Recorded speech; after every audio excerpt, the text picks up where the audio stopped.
Junior ডাক্তাররা বিভিন্ন জায়গা থেকে ত্রাণ নিয়ে পৌঁছে যাচ্ছেন বন্যা দুর্গতদের পাশে দাঁড়ানোর জন্য, কিন্তু ত্রাণ পৌঁছানো যাদের কাজ সেই প্রশাসন, তারা কি করছেন জানবো অসীমের কাছ থেকে। অসীম,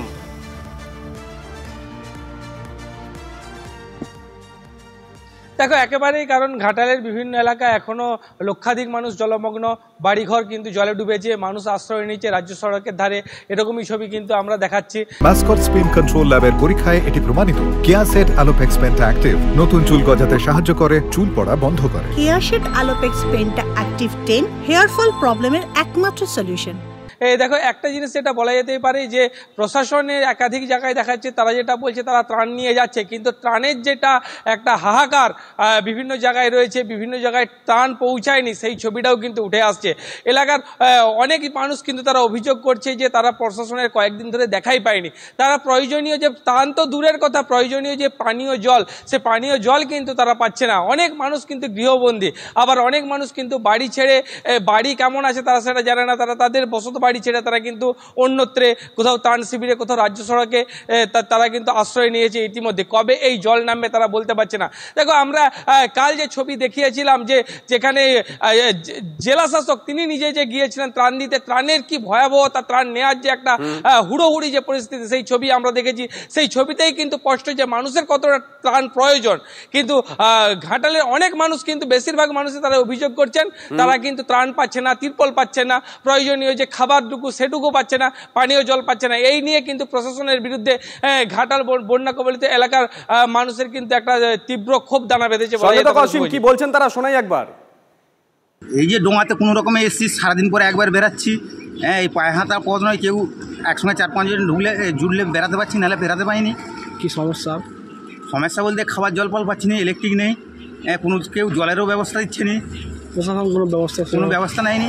পানীয় জলে বহু সমস্যা, পানীয় জল পাওয়াই যায়নি, প্রশাসন আমাদেরকে জলও দেয়নি, কিছু না। কি চাই যে মাছ পাইপলাইন হলে ঠিক হতো, বন্যা পরিস্থিতি কমতো ঘাটালে। হবে বলছে, কবে হবে জানি না আমরা। ঘাটালের পর চলে আসি খানাকুলে জলবন্দী 2 লক্ষের বেশি মানুষ। রাজ্য সড়কের উপর দিয়ে জল বইছে। খানাকুলের 24টি গ্রাম পঞ্চায়েতের সব গ্রামই জলমগ্ন। ছবি দেখুন, মাটির বাড়িগুলো ভেঙে গেছে, জলের তলায় চাষের জমি। আজ পুরসুরা খানাকুলে পরিস্থিতি পরিদর্শনে রাজ্যের বিরোধী দলনেতা শুভেন্দু অধিকারী।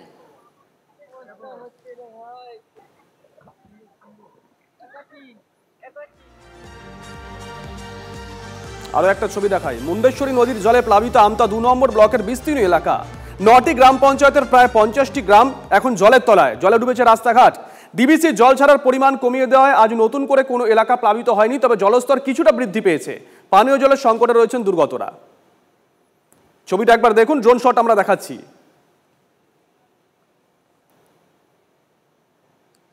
ড্রোন শটের ছবি আমরা দেখাচ্ছিলাম একেবারে। এরপর বানভাসীর পরিস্থিতির পর নদী ভাঙন, কাটোয়ার ছবিও দেখাবো। তছনছ কাটোয়ার শুনিয়া গ্রাম, ক্ষয়ক্ষতির কথা বলতে গিয়ে কেঁদে ফেললেন পঞ্চায়েত সদস্য। গ্রামের পাশ দিয়ে বয়ে গেছে অজয় নদী, নদীর বড় বড় পার ভাঙছে। ভাঙনের কবলে ঘরবাড়ি, বিপজ্জনক, বাড়ি ছেড়ে নিরাপদ আশ্রয় কয়েকটি পরিবার। এর আগে ব্যারাজ থেকে জল ছাড়ায় জলের তলায় চলে গিয়েছিল কাটোয়ার কোশিগ্রাম পঞ্চায়েতের শুনিয়া। 3 দিন পর জল নামলে গ্রাম জুড়ে শুধুমাত্র ধ্বংসের ছবি। ভেঙে গেছে রাস্তা, মাটির বাড়িতে ফাটল, জলের তলায় চাষের জমি, মাথায় হাত কৃষকদের। ঝরাম ঝরাম করে গোল হয়ে পাক মেরে মেরে পড়ে গেল। কি পড়ে গেল? ওই রাস্তা ঢালাই, সেটা ধস নেমে গেল আমার বাড়ি সহ। গ্রামের লোক আমাকে সবাই মিলে হুটুচুটি করে বার করে নিলাম, দিয়ে আমার ছেলে মেয়েরা সব নিয়ে আমি এখন স্কুলে রয়েছি। এখন নেমে গিয়েছে, সব ফাটল ধরেছে, সব রাস্তা ফাটল ধরেছে, এবং বাড়ির সাইডে একদিকে ধস ছেড়ে গিয়েছে, রাস্তা ঢালাই ছেড়ে পালিয়ে গিয়েছে, এবং বাড়ির জমির ফসলও খুব ক্ষতি হয়েছে। স্কুল আছে, আর ধান ছিল, ধান সব মানে শেষ হয়ে গেছে। কতটা জমিতে ধান ছিল? কতটা গো? 2.5 বিঘা জায়গা ধান সব একটা পাইনি আমরা। ভাঙন ধরেছে, ঘর দুটো সব পড়তে নিয়ে গেছে। তাইলে আমরা কিভাবে বাস করবো? কোনো সরকার কোনো এখনো পর্যন্ত তেল দিচ্ছে না। কি অবস্থা, কেন অবস্থায় আছি? গ্রামের কি অবস্থা এখন? গ্রামের অবস্থা এখন মানুষজন সব একবারে ইয়ে হয়ে গেছে যে আমরা কোথায় যাবো। গোটা মাঠে সব আমাদের ধান সব চলে গেল।